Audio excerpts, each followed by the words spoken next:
Hello everyone, today I am going to discuss about the barriers of communication. Communication is a process where two parties are involved. When both the parties understand each other, it is said to be a successful communication process. Certain factors can distort the message and intention of the message being conveyed, which may result in failure of the communication process.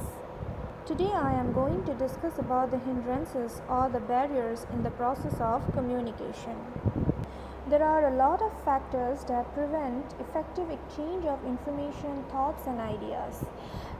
Today I am going to discuss about certain barriers of communication. So let's start. So the first barrier that I'm going to discuss is psychological barrier. So psychological barrier is directly related to the mind, to the emotions. When a person is emotionally stable, the person can understand, and when the person is emotionally unstable, the person won't be able to understand what the other person is trying to say. The mental state of a person can cause misunderstanding in the process of communication. So let me now discuss about a few causes of psychological barriers, why these barriers are caused. So the first point is lack of attention. So when a person is not interested to listen to something, the person will not pay attention, and therefore a barrier will occur in the process of communication.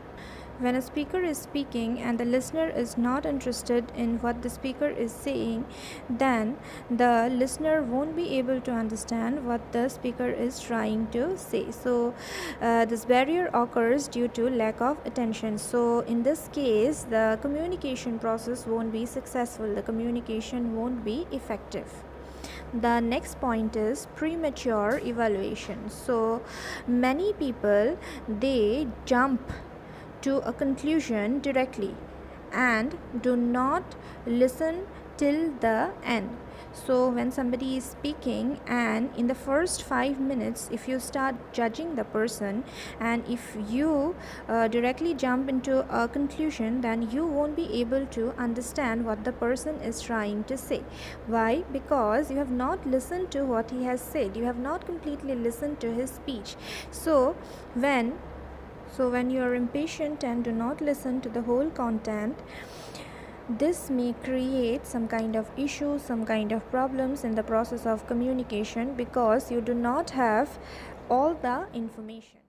Next point is poor retention. So retention is related to the capacity of a brain to store things in the memory.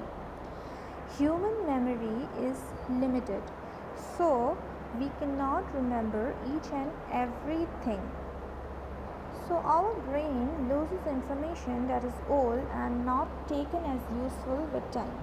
Extracting the information is also a process in the formation of a message.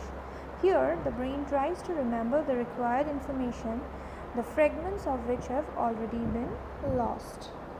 For example, if you were told about a friend coming to meet you before a month and had been given the person's name, address, phone number, etc., now you have to communicate the information to somebody else. At the time, you only remember the name and address and forget the phone number. The truth can change or distort due to poor retention, which acts as a barrier to communication. Next is loss by transmission. This happens when a lot of people are involved in the communication process. When an information is passed from one person to another, the accuracy of the information might change because of the involvement of a lot of people. Next point is distrust. Communication is successful when both the sender and the receiver, or the speaker and the listener, trust each other. But when there are trust issues in between both the parties, that means when there are trust issues between the sender and the receiver, or the speaker and the listener, communication won't be successful. Lack of trust can create misunderstandings, and therefore it acts as a barrier in the process of communication.